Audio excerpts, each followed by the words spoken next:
Morning all. Let's have one or two games this morning. So I'll play, I think, Slav. Try and delay how interesting the game gets till later. So starting off with a very solid triangle pawn structure, the semi-Slav. I'll go for this A6 and B5, I think. Or has it been rudely interrupted? He's going to play for E5. If he plays for E5, I don't know, knight E8, is it that bad with the bishop over here and not over here on this diagonal?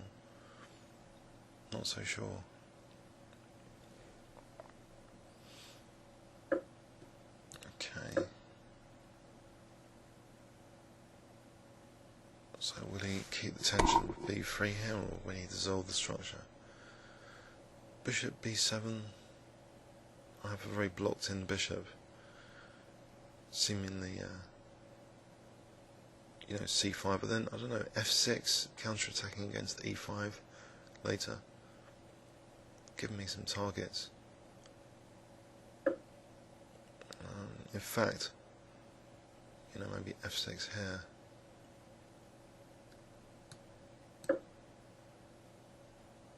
Just straight away counterattack on E5.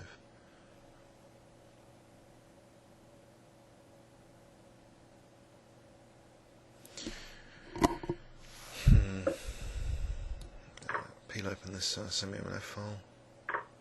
I've liberated the bishop a little bit now, it just needs the e-pawn to move, and oh, an exchange sack. That's interesting. I take it then C6 is on the fire, but I think I have to really. The bishop can be terrible now.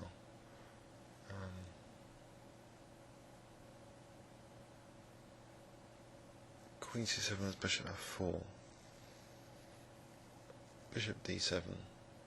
Maybe bishop D7 first, then rook C8. And bishop can come out maybe later on this diagonal. So rook C8, knight F6, bishop E8 to G6. Maybe even sacking a pawn there to get rid of the knight if you want to take on G6. That's the thing with exchange sacks. The opponent can always counter sack to try and get back some positional grip. So you've got to be a bit cynical. But here, it looks nice, like on E5 at the moment. So I've got this untangling plan though, rook C8, bishop E8 to G6. This bishop's definitely not very good. I think I'll let him play G5 because knight H5 to F4.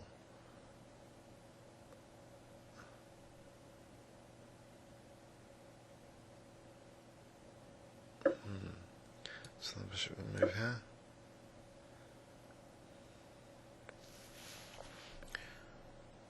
So bishop G6 will be the next destination. I can actually play knight E4 now, I think. Bishop's going to go to G6 anyway. If he takes, I'll have D5 for the queen. Okay. Maybe D5, queen D5 straight away. Protects E6 and E4.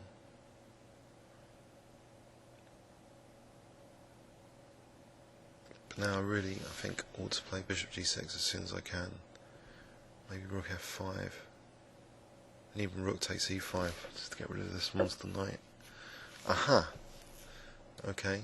Bishop can go to F5 on H5 here. That rules out rook F5, of course.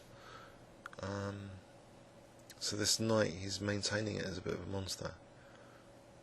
So let's, for the moment. So queen's on A2 here. Maybe I can make something of queen side if I start advancing these pawns. I'll block this up here.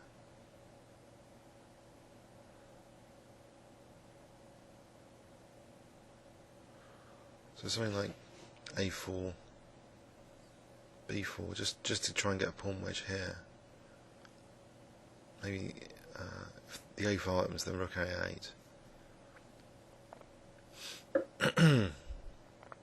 Time to consider rook F7 here. If I don't play rook F7, I guess knight D6 would be annoying. I'm not sure about bishop H6.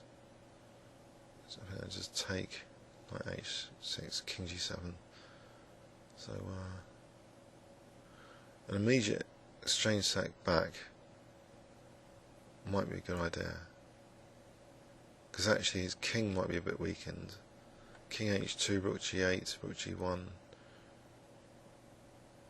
G6. No, I don't know, actually my king looks a bit weaker. Actually, for the moment I think I'm just going to carry on with this plan. Just to get a pawn wedge. I know knight D6 and knight H6 and bishop H6 is all vaguely scary, but is it concrete at the moment that it actually does anything?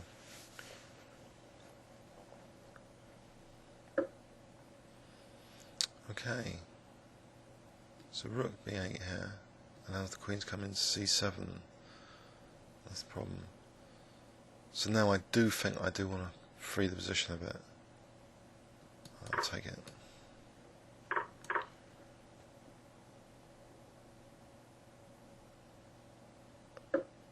Right, so D4's on, but then bishop E5. Is that the end of that story? I guess it is, attacking that. So I think rook G8 first. Let's block the queen in, so there's no queen C7. I want to try and get in G6. To try and expose the king. Queen H4 takes with check, and rook G5. Right, so now I can just either queen C4 or just taking here. I think taking here. Now queen C4 and rook G1 look very dangerous. In fact, king D2. Don't want to get mated on F6, that's the problem. But queen C4, king E1, rook G1, king D2, queen D3 check, king C1, rook is mating, I think, because of the D3 square. I think the series of checks changed the position quite a lot, actually. It's difficult to estimate after a few checks what happens. So check here, and I think queen D3.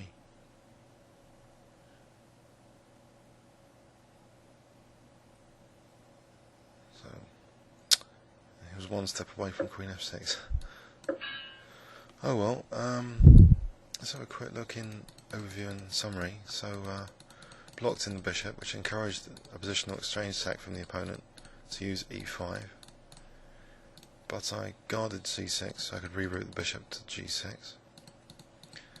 And then a timely counter exchange sack to avoid this knight causing problems in conjunction with the queen. You can imagine rook A8, queen C7 would threaten knight H6 check and queen H7 mate, in fact. So if the queen came to C7, this would start to get very dangerous. So the counter exchange sack relieved some of the pressure. Queen blocked in on C7 meant I didn't have to worry about queen C7, and now his king's got in more trouble than mine. Comments or questions on YouTube? Thanks very much.